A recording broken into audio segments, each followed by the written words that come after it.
Hey, everybody. As part of my series on having great salespeople join the podcast, come on, share their story, their journey from where they tried to become successful in sales till to the time that they were, and how they learned it and what mattered to them, so that they can share that with us. So that's what we're starting. Probably going to do a series of these, mix them up with sales experts or domain experts and other people that can share ideas and solutions and lessons and their mistakes so you don't have to make them.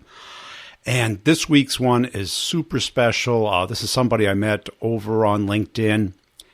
His journey is a little bit like mine. I started off on the technical side, moved into technical pre-sales, then sales.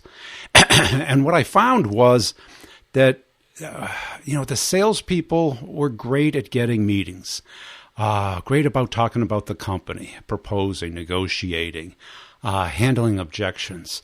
But they had me and our guest on to help them understand what the product does and how it can integrate with their world.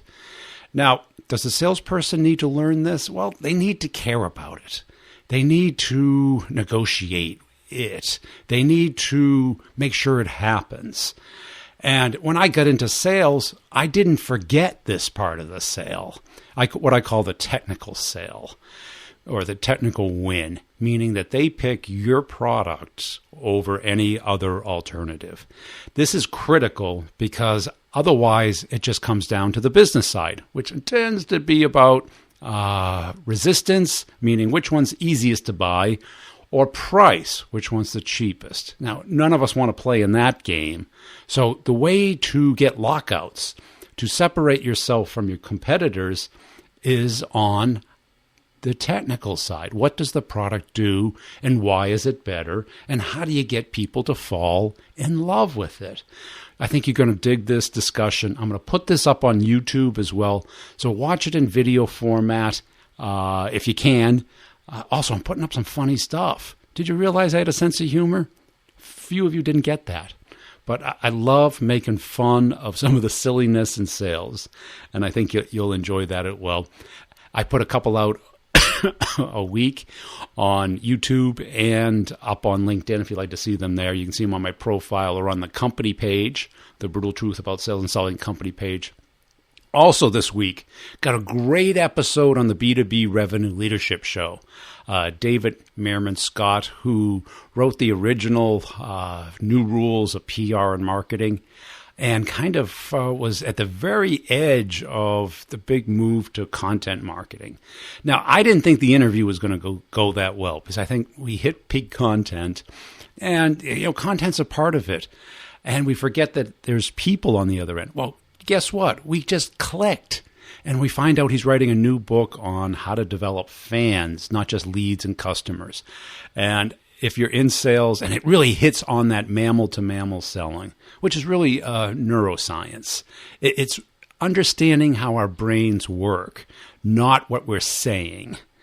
Everyone's up at that 5% conscious level and trying to reason with people instead of understanding what's going on inside. Why do we keep using the word feeling? Feeling isn't a logical emotion. It's illogical. It is that internal sensation that our brain is firing off all the time. And that's our mammal brain. So if we don't understand how the mammal brain works, we're selling to the wrong brain. We're selling to the 5%, not the 95%. Speaking of which, seeing somebody is a whole lot better than just reading what they wrote or some machine wrote. Co-video, baby. Are you checking it out? Are you trying video email? There's lots of ways of doing it. I use it in the course. I show people how to use it, when to use it, why to use it. I get it. You got to use it the right way, like everything in sales, because it's a person on the other end. The other thing I'm super psyched about is pipedrive.com. Go to pipedrive.com, get the coupon code, Brutal Truth, all one word. Get 60 days free. Try it out. It doesn't cost anything. It's by far the best CRM out there. Super simple. Even if you have to use something else, you want your own. And and it's a super powerful, easy way. Hooks up with your email, your calendar, your website, even if you want. Let's get into the interview. I'll sum it up at the end, and I'll give everybody an update on the courses. Hey, Matt, welcome to the show. As a way of getting started, tell us about yourself. Hey, thanks a lot, Brian. Yeah, well, I'm actually not a traditional salesperson. I'm probably not your average guest, because I think you've had a lot of people on the podcast who have a lot more experience with sales training and with professional sales techniques and stuff that I do. I'm more of I actually started as an engineer in Silicon Valley back in 2000, just down the street from you in Milpitas. Yep. And wow, I ended up attached at the hip to some salespeople. This is back in the peak, right, when you could hold up a sign that said, "We'll sell network equipment for food," and people would roll their windows down. Yeah. And so I was attached to the hip with some salespeople, and I remember going to visit customers and thinking, I would never buy something with the way that we're trying to sell it. Like, I would never do it. Now, why? It was all wrong. I went from that to being in charge of some fairly large technology environments, where there was a lot of money being spent, and I was the one kind of making the decisions on how much we were going to spend with whom, and people would show up and just had no idea how to make sure that they were addressing what I wanted. They were addressing what they wanted, and wow, it was frustrating. But I had a couple of experiences with people who they made the whole transaction about understanding me and making sure that they were understanding my definition of success. And so I ended up in this, I've been in that role a couple of times where I was kind of working with the sales team or helping drive business. And what I found is, by doing what those people did, instead of doing what, the salespeople I didn't like did, I was able to, in many cases, drive business that the sales team couldn't drive. Yeah. And, actually, Peter Thiel talks about this in 0 to 1. He says, in a complex sale, after a certain point, people don't want to talk to the salesperson. They want to talk to the subject matter expert, whether it's the CEO or the engineer or whatever, right? Well, there's no reason the salesperson can't be the subject matter expert, and many of them are. Right. Yeah. But a lot aren't. So that's it. I think, because I came from a similar background as you. I was the engineer that went with the salespeople. And they'd say, okay, now Brian will tell you about how it works. Yeah. Well, and then I said, well, I can do that. I can say, now I will tell you how it works. Right. So you saw that as a major difference. They weren't adding enough value. It wasn't just that. So here's the survival mechanism that I developed, Brian, which is, and because now I'm doing it for the company I currently work for. I've taken pole position in business development. Even though I'm running the company, I'm like, we've got to go out and change the way that we drive business. And so the survival mechanism I developed is I just refused to become a salesperson and decided to keep being the customer. And every time I end up in front of a customer, I just say, if I were sitting in their chair, what would make me not want to open up? And I'm not even trying to get the sale. I'm trying to get the information that I need to be able to give them the best sale, right? Yeah. And you do that by being them. And man, I've listened to occasionally a sales training video here or there, or I read an article, and the things that I see people talking about would never extract a penny from they wouldn't even give you the information that you need. Yeah. So I've, in the process, I've developed some principles that that probably you could articulate better than I can, but that have really made a huge difference, that have opened doors in Fortune 100 companies for me that I have no business opening. I don't even have the skills to open them. Well, let's talk about them. They sound interesting. What would you say one of them is? Well, I mean, the first one, of course, is being the customer. But even before that, what's that? Well, I mean, I like that, but how do you do that? What's the thought process you go through? So, well, okay. The first thing that I hope to do when I'm being the customer is to go all in with the customer. So I did the upfront work to make sure that what we're selling, what we're providing, is sufficiently aligned, is 100% aligned with the customer's outcomes, right? Yeah. And because we're 100% aligned, in other words, I made absolutely sure that if the customer wins, we win, and in no other way. Yeah. And what that means is now when I get with the customer, there's not even a molecule in my brain that is thinking, what's in it for us? How am I going to get this sale? I go 100% in for the customer, and the difference between 99% in for the customer versus 100 is the screen comes down. Yeah. Because they don't care about you. They care about themselves. They're trying to solve a real thing. And when they sense any disingenuousness in you, focusing on what you want. Well, you can't even fake it. You can't even, if you're sincere, if I really am willing to walk away from there with nothing except I gave the customer some value, then paradoxically, great things happen, right? But if you're just holding on to that, I got to hit so I have an advantage because I don't have a quota, right? I run the company. I didn't choose to give myself. You don't have a quota, but you have a lifestyle. I sure do. Yeah. I've got business growth goals. Yeah. So that's the first thing is I go all in for the customer, 100%, and that enables them to you can see it when the moment when they go, oh, here's someone who can help me. Yes. And as soon as that happens. And it's not like you do that and now you can really sell at them. No, you build up from there. Got to be the customer. Yeah. Right. Instead of trying to battle objections, wrestle them or outsmart them or tell them. If you're not willing to walk away without the sale, you can't win. If they smell commission breath on you, you're done. Yeah. In today's environment, you're done. They got 1,000 people who want to sit down and take their time and steal their money. And so this thinking like the customer, how long did it take you to get to this? Zero. Because I didn't have any sales skills. But what I saw was customers who were, what they really need. It's funny, if you're selling really well, if you're really uncovering what your customers need in a consultative way, what you're actually doing is leadership. Yeah. Right. And there's a ton of literature on how to be an effective leader. And you read articles about how 85% or whatever of the workforce is disengaged in the work and doesn't like their boss and whatever. And if you read all the reasons why employees and leaders aren't connecting, and you look at how people go from being an employee who understands what good leadership looks like to being a leader who forgot, that translates almost one for one to the relationship between the customer and the salesperson. And in most companies, the best salesperson usually is the CEO or the founder. In some, yeah. Well, a good CEO. As opposed to the hired gun, not the hired gun or the person the VC put in. Oh, the founder CEO who's passionate about it. Right. And, did this through their own either funding time or sweat equities. Right. Instead of studying management science. Right. Instead of just getting an MBA and coming from McKinsey or entrepreneur in residence. Yeah. You know what? There's another thing though that I think that comes before understanding the customer's need.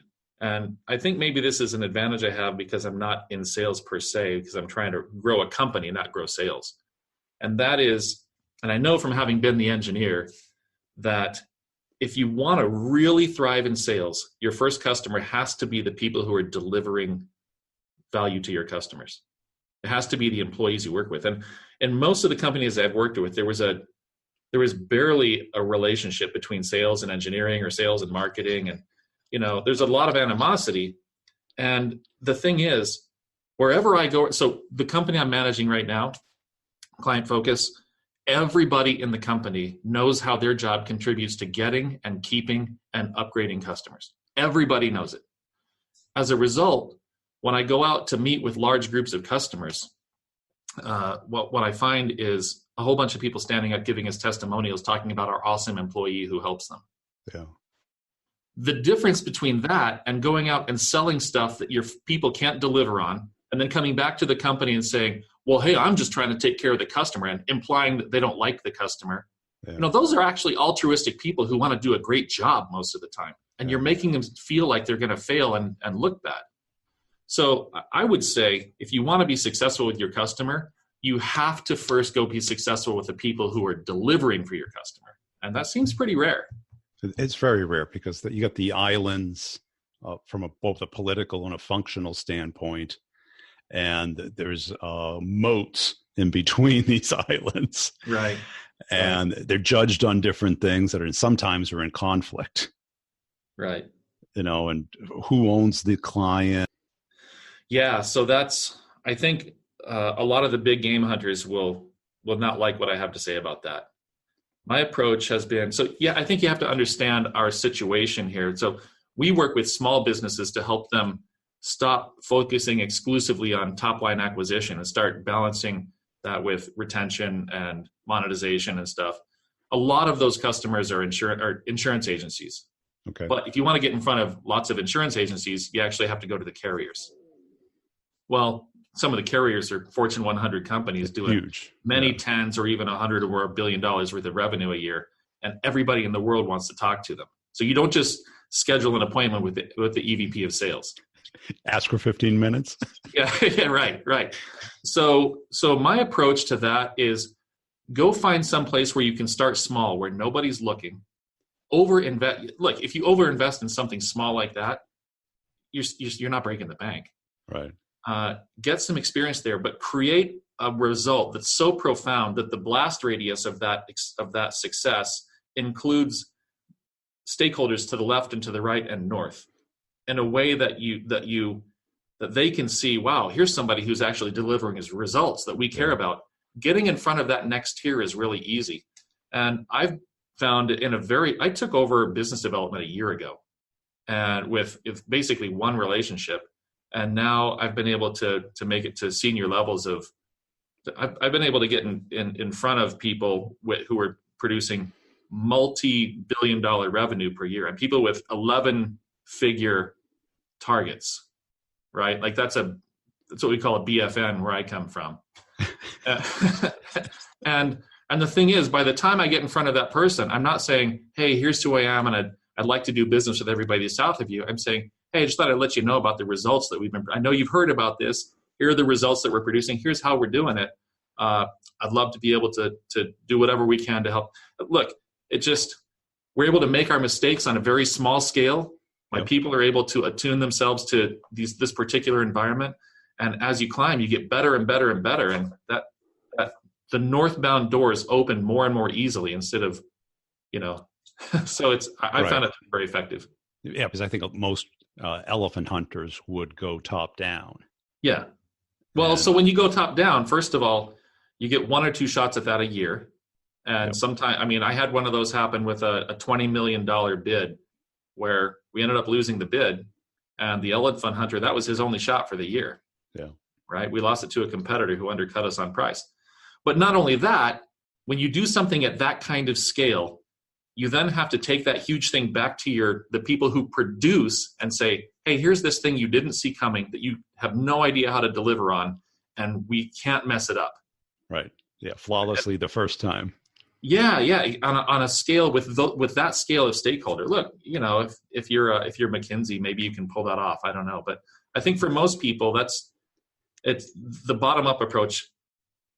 For me, at least, as a survival mechanism, as I mentioned, with no training, has in 1 year's time gotten me in front of so many mid to senior level stakeholders who are already eager to hear what I have to say that it's just been incredible.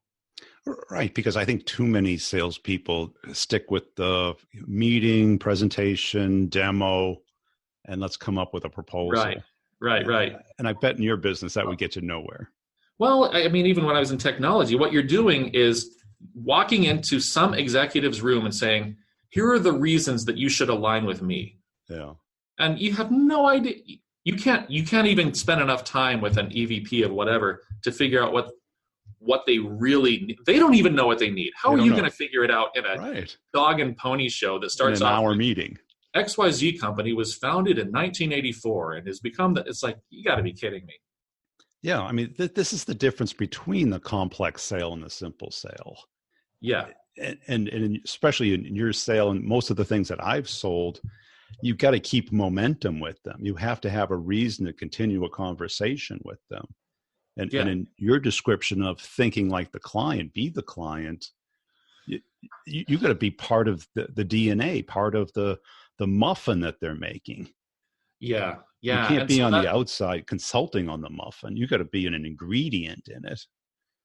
So that's, I think you just brought up the thing that I would say has been most powerful for me, which is my disposition toward helping them make that muffin. And the thing that I found that works, and maybe this will sound like pie in the sky, but I have been giving on an extraordinary scale to prospects and customers. I've developed something that I call asymmetric value, and that is there are things that you or I have that we've gotten over the years with years and years and years of sunk costs already. It's our knowledge and our expertise, our experience, some skills that we have, some reputations, some narratives that we've built over the years that could represent many hundreds of dollars of consultative value in a short conversation. Yes, I mean, one introduction could be worth thousands or tens of thousands or hundreds of thousands of dollars to a stakeholder. But it costs me nothing. So I call it asymmetric value. I go around giving asymmetric value, something that costs me nothing, but it's immensely valuable. I've learned how to do that all day, every day, in every single interaction, at work, at church, at the restaurant, wherever I go. I've practiced, what do I have that I can just give this person right now that costs me nothing, that will make them say, wow, I hope he comes back sometime. I always get a lot of value when he shows up. And what happens is, inevitably, some of those people start giving back asymmetric value. They share the relationship that you need, or they give you access to some information, or they give you a shot at working with their team, and that being in giving mode is part of that going in 100% for the customer. And it might sound cheesy, but look, I'm just telling you, we're on a growth curve we've never seen before, and it's because there are a bunch of customers out there who see our whole organization as doing whatever we can to help them without regard for ourselves. Well, I think it's a mindset thing, and it pulls in the law of reciprocation. Yeah. And that when you show up with something, as opposed to empty-handed and complain about the situation. Right. You show up with a bottle of wine, you show up with something of value to them, that they feel first of all, that you break through that friend or foe. Are you here to eat my food or give me food? Right. The person who wants to eat the food, no one wants. Right. The person who brings food is welcome. Right. Yeah. Now, a lot of people find, like, what do you bring? I mean, and I'm sure the people who are listening to this, well, I'm not the CEO. I don't drive the whole company. I'm just Well, that's true. Yeah. I hear you, except I was doing this when I was an engineer. You did. Right. Working with salespeople. Just get in and figure out. I would kind of ignore, I will say the salespeople were great at kicking the door in. Yeah. Right. Because I had and I don't know how to do that. I have no skills for going into some foreign territory, kicking in a door and saying, here I am. Yeah. But after that, it was like, let me take care of this customer. Let me show them, sometimes we'd sell something smaller because I'd show them how they could accomplish what they were trying to do with less spend and get better quality. And that would kind of startle the sales team. But then we would get 4 or 5 or 6 follow-on purchases with increasing margins. I mean, look, you want to sell margins, you got to be getting that 3rd and 4th and 5th sale and become their exclusive partner. Yeah. Now, were there any reps at the company that were mentors to you, that got it, that were able to carry a conversation, spread? No. I was having engineering conversations with engineers. We're talking about in my past as an engineer. Yeah. I was having engineering conversations with people who were trying to solve engineering problems and who happened to own the budget. Right. And so that was easy. They recognized somebody was there trying to solve the puzzle with them and having fun doing it and being there just for the sake of, hey, let's see if we can do something cool. And whatever. I'm an engineer. I don't care about the money. Right. And I really didn't, And yeah. So that was my background too. And, what I found was you couldn't just do the demo. You had to go in and understand what they were trying to do and then show how it would work with your stuff. Yeah. Right. Yep. Well, what are some of your other principles? Okay. Yeah, that's a great question. So uh, I think I didn't touch completely on the topic of aligning with the internal customer. Like my first customer is the people who are delivering results for my second customer. Yeah. And one of the things that we've done for that is for our employees internally, we've gotten rid of all of our rules and policies that have anything to do with customer facing stuff.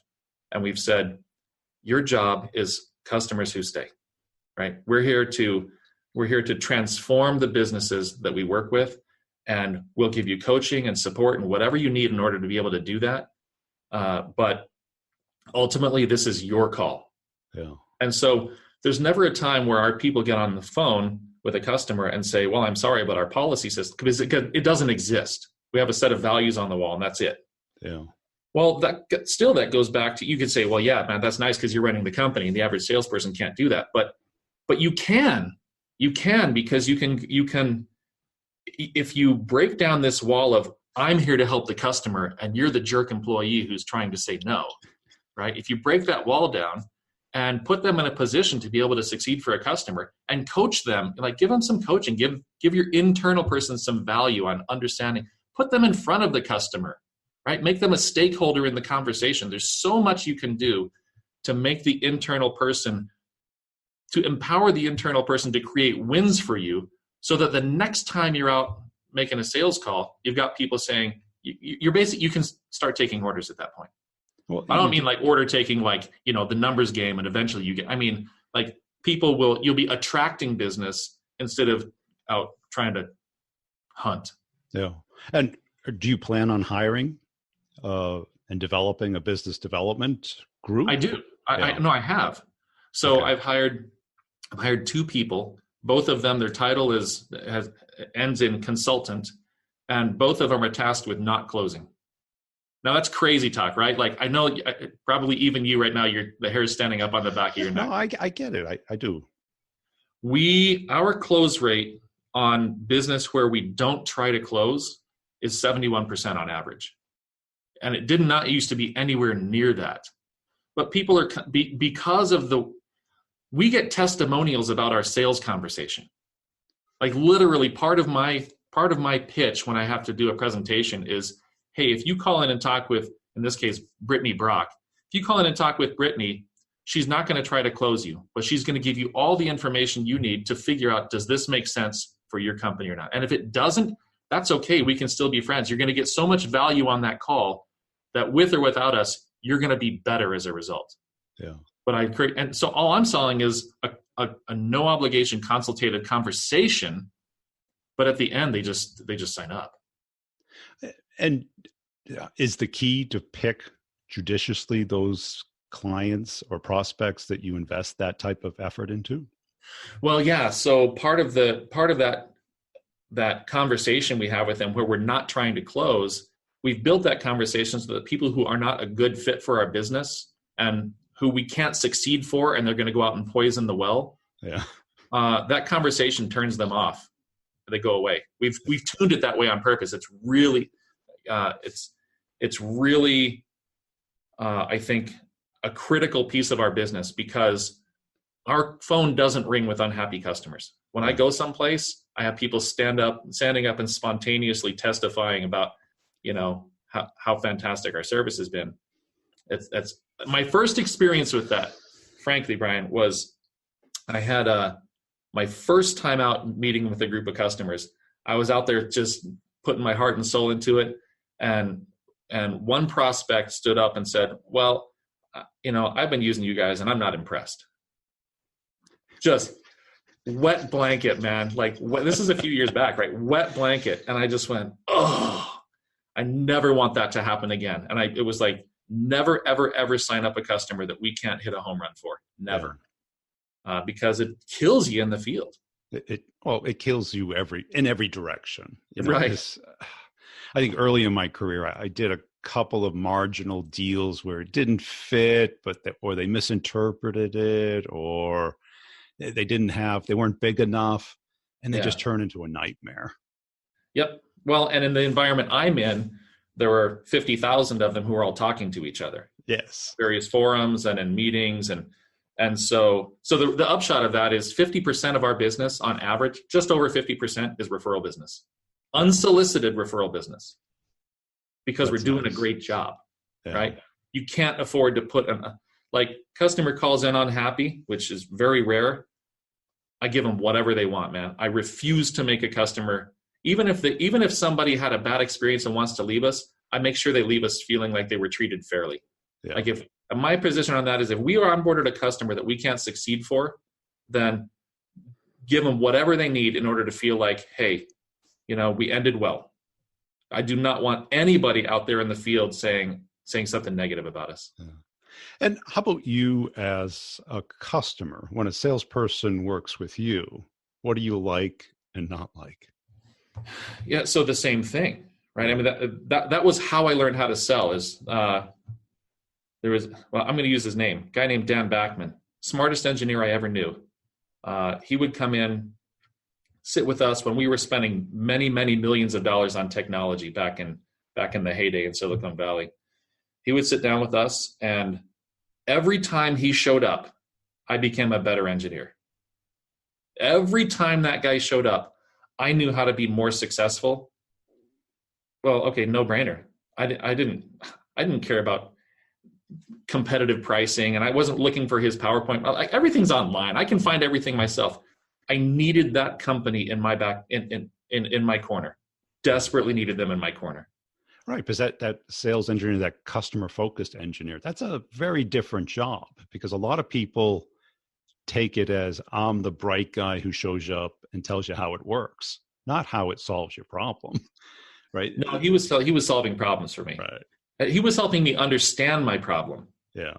Right, and so I just assumed he had the solution. Yeah. Because he wouldn't invest that time otherwise, or yeah. Cool. Yeah, he wasn't trying to sell me anything, but man, we bought a lot of his stuff. Yeah. Holy smokes. They made many, many, many millions of dollars off of us. Yeah. And where do you see the sales profession going wrong today? Well, I think it's starting to go a lot more right. I mean, your message is certainly resonating with a lot of people. And I feel like, a lot of the really bad sales I see is kind of the low end consumer, business B2C subscription stuff, which is really, really bad. But I see a lot more people like you, with messages similar to yours, or people who, you'll see responding to some of your epic, may I say, walking around the neighborhood videos, terrifying your neighbors. I see their comments, and it looks like a lot of people are starting to realize that we've been selling wrong for a long time. Yeah, I think in a lot of ways it's a trap, because you're under pressure, and that blinds you from the right thing to do. Mm-hmm. And you tend to do the wrong thing, and then it becomes a cycle.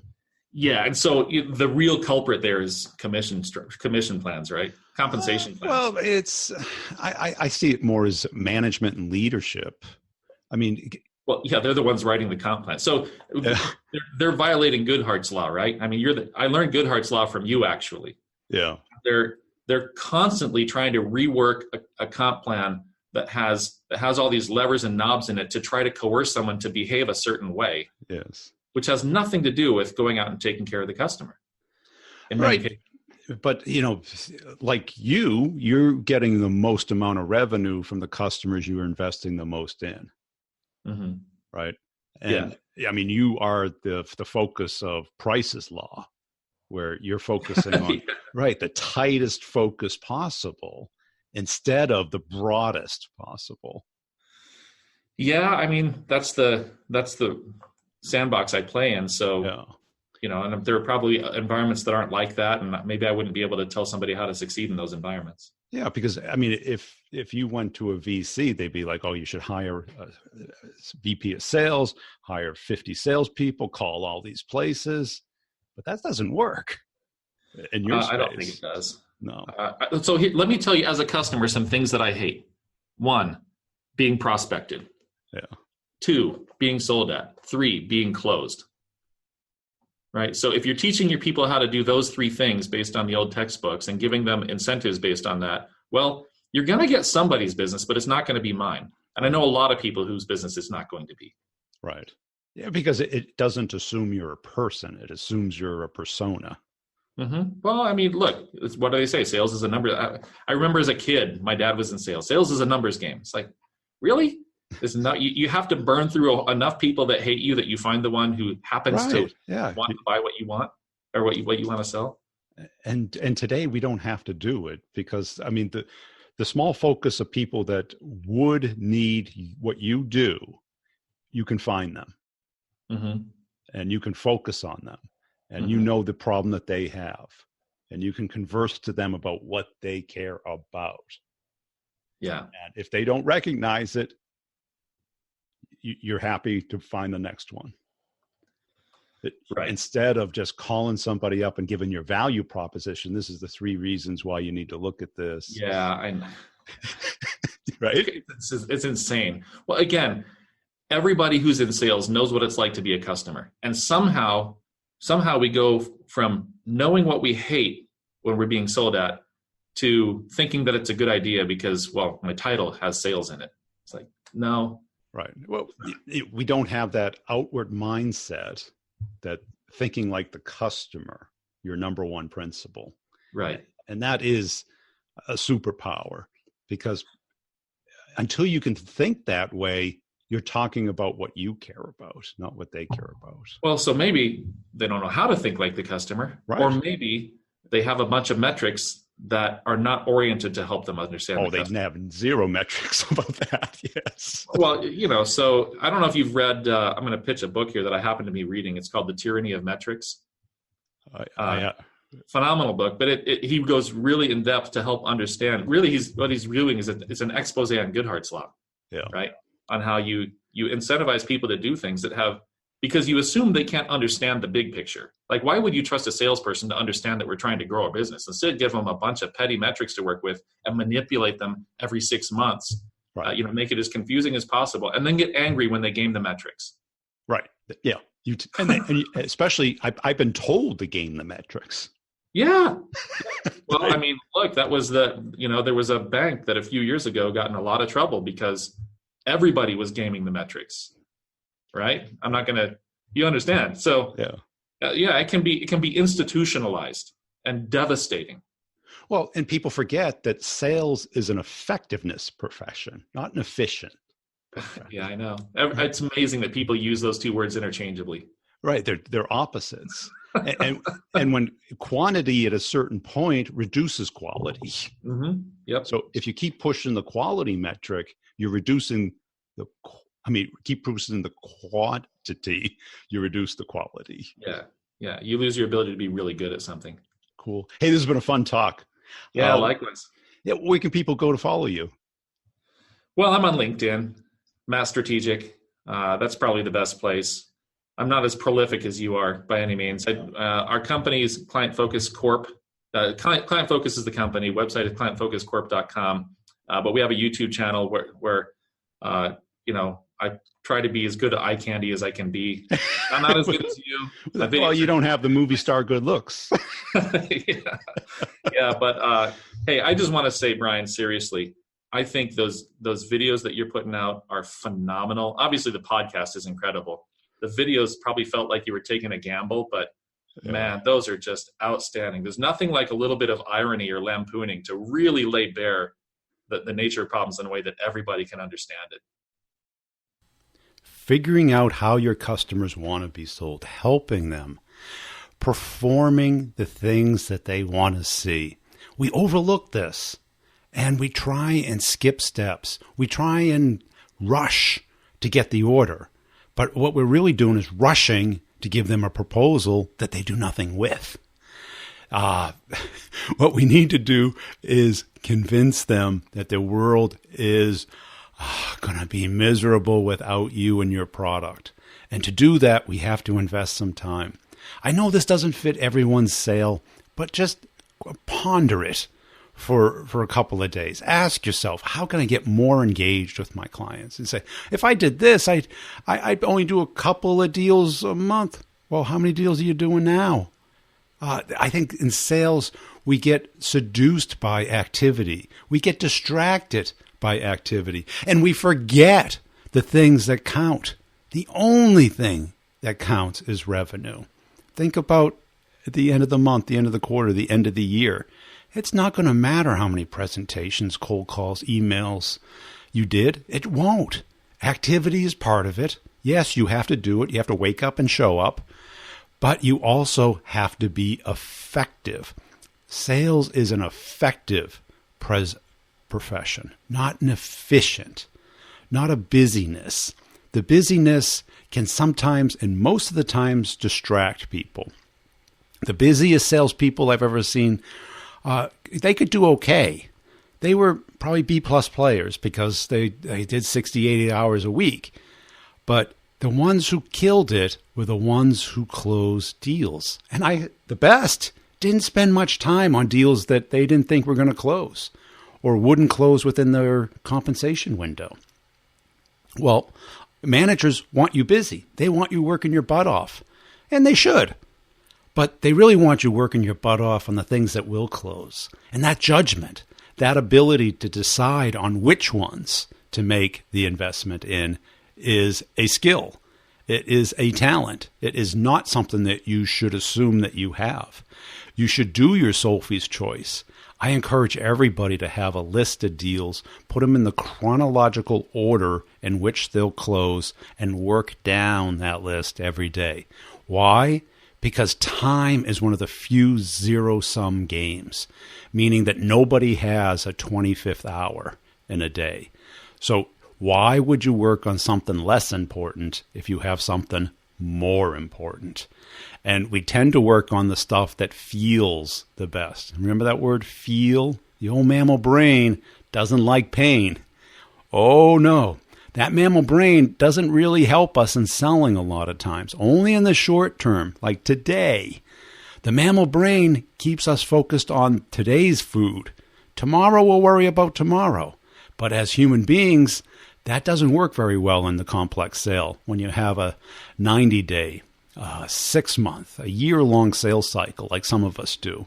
In those, we have to be ruthless with our time, our energy, and our resources, and only put it in on the ones that can and will close if we do the things right. And doing them right is why I came up with the courses. And people being the other thing I see most often is people don't understand all the steps in a complex sale. They don't know how to control them. They don't know how to keep momentum going. And this is natural because nobody teaches you this. What your company teaches you and the other courses that I see out there are very superficial. All the other sales podcasts are led by failed salespeople, people with less than 5 or 6 years of sales experience and less than that. Probably less than you have. And now they're doing sales training or they move into marketing. Any salesperson who moves into marketing, I would not listen to a word they say because it's like, why would you move into a job that pays less? Then clearly you're not a salesperson. We're in sales because we're motivated by financial success. It's not the whole thing, but it better be one of the things because without it, what we're going to do is what is comfortable versus what is needed to close a deal. Big deals and the complex sale require intense focus, pushing ourselves to do some very hard stuff, to have hard conversations, to really dig in and have people think about uncomfortable things. If you want to be in service, go down to the customer success. They're always looking for people, and there's nothing wrong with it. Customer success is a great role. So is pre-sales. Some of the best people I know in the business are in pre-sales. And to have a great pre-sales person is great. And too many companies try and have mediocre salespeople and great pre-sales people. That's one strategy. And it can work because once you get the meeting and the pre-sales person knows what they're doing, it's gold. I get it. And I hopefully was one of those people on that side as well. But there's only a few of them. Same way there's only a few great salespeople. So in the courses of closing the complex sale, I show you how it works. I show you how to keep control. I show you how to determine if it's one of those precious few deals that will close. But let me give you a case study of what happened this week. Fortune 50 company, and this is in the other course, Start the Conversation, Get the Meeting. A longtime student says, hey, I want to start a conversation with this VP who runs this whole division. He sends me a link to a post or a magazine article. Now it's 2 years old, and he was concerned about the time. And it was about his personal interests that align with the business. And it was about Star Wars. He was a Star Wars collector, lifelong fan. And I go, this is gold. So we worked up an introductory step. I don't want to describe it because you're going to think, oh, that's all you have to do. No, it's a major 3-step sequence, and I show you exactly how to do it. Well, let me tell you the results, okay? Within 30 minutes, he had a conversation with that VP. Now, it wasn't about his product. It was about him, but they connected. A conversation was started. And in the course, I show you how to naturally build it, to go from unaware to aware, from aware to curiosity, from curiosity into interest. Everybody else is teaching you how to build interest. But the problem is they don't know who you are. And I even heard some idiot on a podcast go, no like and trust. That's not needed. All you need is trust. Do you trust anyone you don't know? How can you? Do you trust anyone you don't like? Well, and when I say like, I don't mean like your best friends or anything. It's just that you enjoy their company. You talk to them just to talk to them. You don't just talk to them for transactional exchange. And guess what? Mammals don't do transactions. People do transactions. Mammals connect. They build tribes. Why? To protect themselves, to eliminate foes, to share food. Now, if you're at if you want to place an order, you'll talk to a person. That's fine. But that's not what we do. What we do is we sell. We get people interested in new ideas, new products, new ways of doing things, smarter things, better ways of doing it. And to do that, you have to understand how the other person thinks. And that was kind of the point of this episode. I hope you like it. Make sure you check out this week's B2B Revenue Leadership Show. I also have the Sales Questions podcast. It's a daily thing. I'm popping out answers daily. So make sure you check it out. Subscribe to it. Pick out the ones you like. Look at the YouTube channel. Subscribe to that. There's tons of great stuff on there. Funny, serious, helpful. It's one-stop shopping for sales here. Thanks for listening. Tell a friend this week.